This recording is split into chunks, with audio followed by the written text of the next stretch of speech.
So for this first number, we have to write the mathematical model of the system in the form of differential equation. For the number 2, we have to illustrate the direction of the force acting on the system. And for the number 3, we have to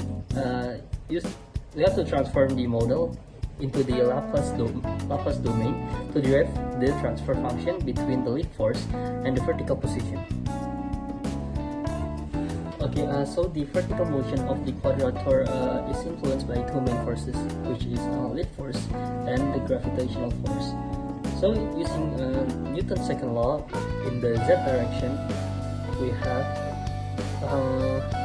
this equation, which you can see the mz equals u minus by m times t, which then we can turn it to z equals u divided by m minus t. Okay, for the number 2, the force acting on the quadrature in the vertical direction can be illustrated as lift force, which directed upward, and then the gravitational force, which directed downward. As we can see here, the lift force is going up, and then the gravitational force is going down.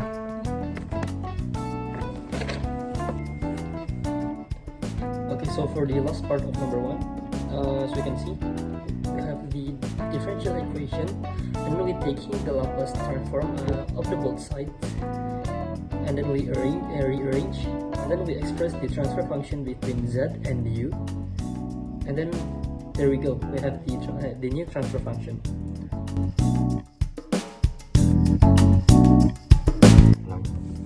As for the number 2, first in the A part, we need to calculate the minimum torque required by the servo motor to lift the gate that is 4 meters long. First, for finding the minimum torque, we use the torque formula, which is force times length. And for the force, we replace it with mass and gravitational force. So torque equals to mass and times gravitational force times length, which is the center of mass, which is the length divided by 2. So torque equals 1 kilogram times 9.881 times 2, which results in 19.62 Newton meters. So for the B part, here's a explanation of the diagram. The system can be visualized as a horizontal lever pivoting at one rod. The center of mass is located at the midpoint of the gate, which is 2 meters. The gravitational force acts downward at the center of the mass, and the torque required is the force multiplied by the lever of the arm. As for the C part,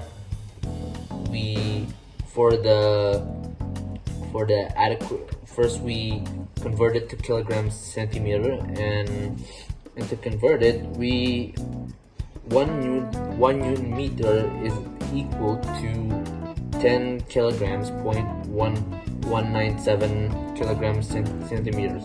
So all we have to do is calculate the minimum torque with the converted kilogram centimeters, which is 19.62 times 10.197 kilograms centimeter, which resulting in around 200.065 kilograms centimeters. So for the justifications, we need to factor in the safety factors, which the results is time multiplied by 1.0 1.5 or 2 times the result.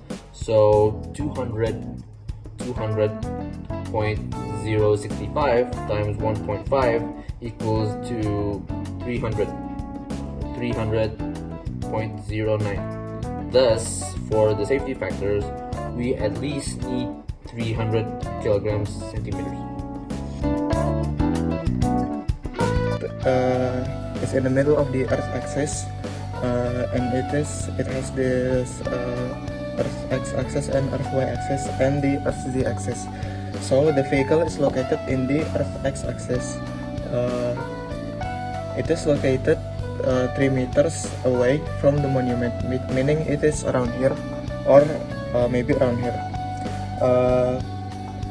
The vehicle is facing west, which means it is facing the Earth y-axis, and the vehicle will rotate this way and go back here again. Okay, so I'm going to explain number 3, part B. So it says that the vehicle make a revolution of 390 degrees around the monument, so which means that it deviates around 30 degrees from the starting point. So we can calculate the final position from that 30 degrees. We calculate it using trigonometry. For the x-axis we use cosine, and for the y-axis we use sine. Then multiplying them by 3 because the vehicle has a distance of 3 meters from the center, which is the monument.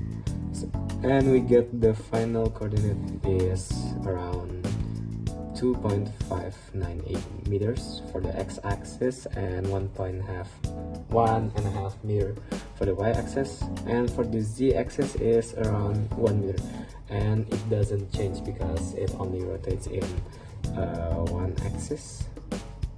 So it shows that the x-axis